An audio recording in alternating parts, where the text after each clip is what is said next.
मनमोहन नहीं, मौन मोहन, एक ऐसे प्रधानमंत्री जो बहुत ही कमजोर हैं। दोस्तों, जब डॉक्टर मनमोहन सिंह देश के प्रधानमंत्री थे, कुछ इस तरह की बातें उनके लिए बोली जाती थी। मुझे अच्छे से याद है 2014 का वो दौर, जब गुजरात से निकलकर नरेंद्र मोदी दिल्ली की सत्ता में एक तरह से अपना परचम लहराने की कोशिश कर रहे थे और प्रधानमंत्री के उम्मीदवार के तौर पर वो लगातार देश भर में प्रचार कर रहे थे बीजेपी की तरफ से।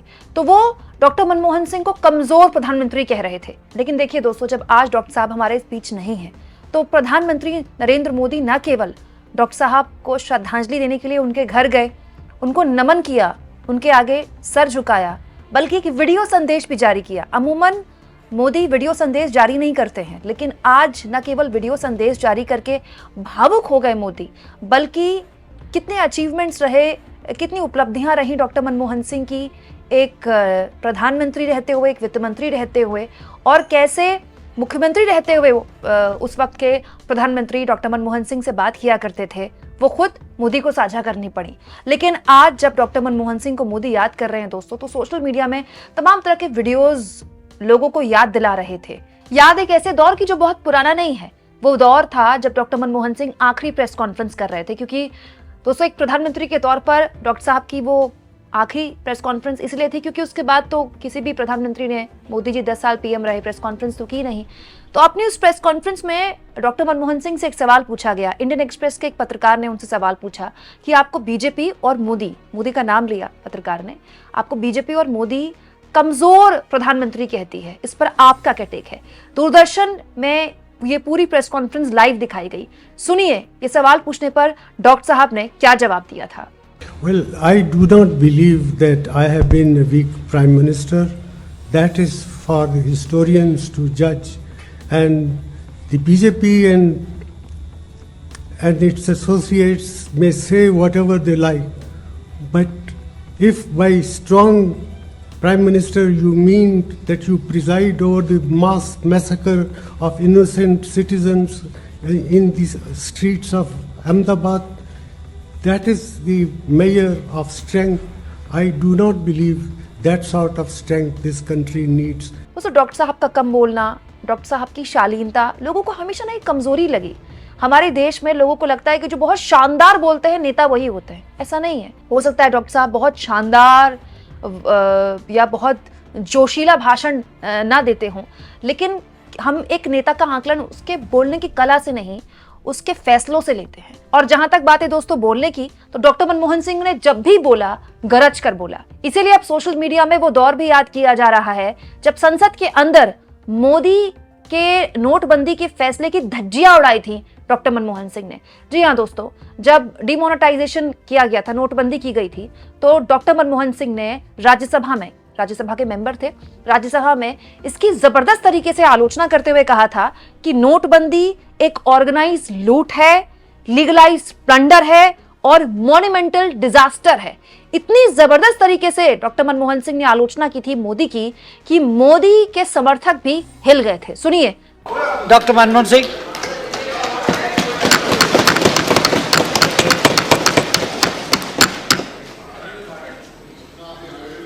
Mr. Chairman, sir, I rise to highlight some of the problems that have arisen after the decision to demonetize 500 rupees and 1000 rupee currency note. Prime Minister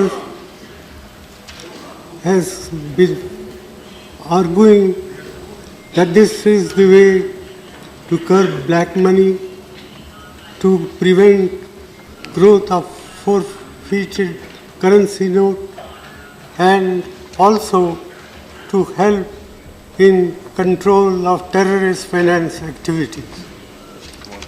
I do not disagree with these objectives, but what I do want to point out is that in the process of demonetization, monumental mismanagement has been undertaken about which today there is no two opinions in the country as a whole.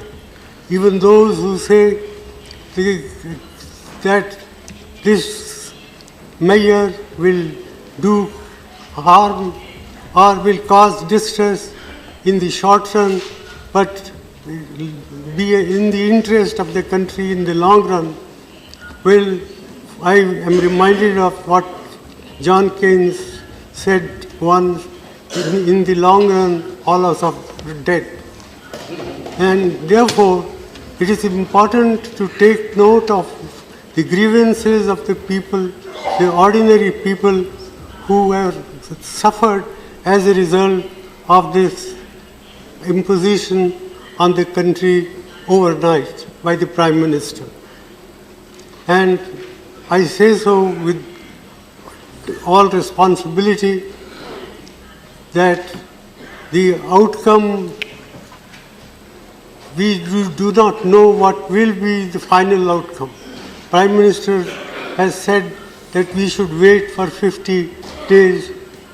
Well, 50 days is a short period, but for those who are poor and deprived sections of the community, even 50 days torture can bring about disastrous effect.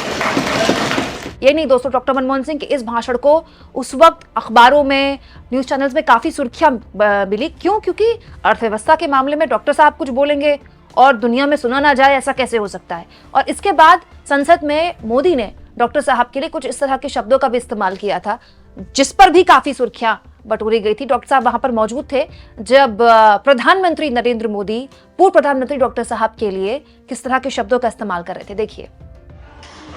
Doctor Manmohan Singh ji पूर्व प्रधानमंत्री हैं, आदरणीय व्यक्ति हैं, और हिंदुस्तान में पिछले 30-35 साल भारत के आर्थिक निर्णयों के साथ उनका सीधा संबंध रहा और निर्णायक भूमिका में रहा है। 35 साल तक इस देश में शायद ही कोई ऐसा अर्थ जगत का व्यक्ति होगा जिसने हिंदुस्तान के 70 साल की आजादी में आधा समय एक ही व्यक्ति का इतना दबदबा रहा हो। और कितने घोटालों की बातें आई, लेकिन खास करके हम राजनेताओं ने डॉक्टर साहब से बहुत कुछ सीखने जैसा है। इतना सारा हुआ, उन पर एक दाग नहीं लगा। बाथरूम में रेनकोट पहन करके नहाना, ये कला तो डॉक्टर साहब ही जानते हैं और कोई नहीं जानता है।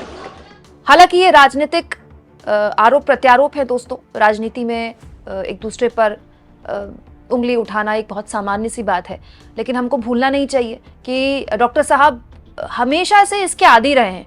मुझे अच्छे से याद है 2014 से पहले जब डॉक्टर साहब प्रधानमंत्री थे, सुषमा स्वराज गरज कर बोलती थी, लोकसभा के अंदर गरज कर बोलती थी, क्योंकि सुषमा स्वराज उस वक्त सदन में विपक्ष की नेता थी और वैसे भी जो भाषण की शैली है सुषमा स्वराज की बहुत शानदार थी।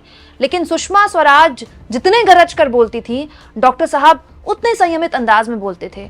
और एक और चीज, संसद को लेकर जो प्रतिबद्धता थी डॉक्टर साहब की, वो तो अद्भुत थी।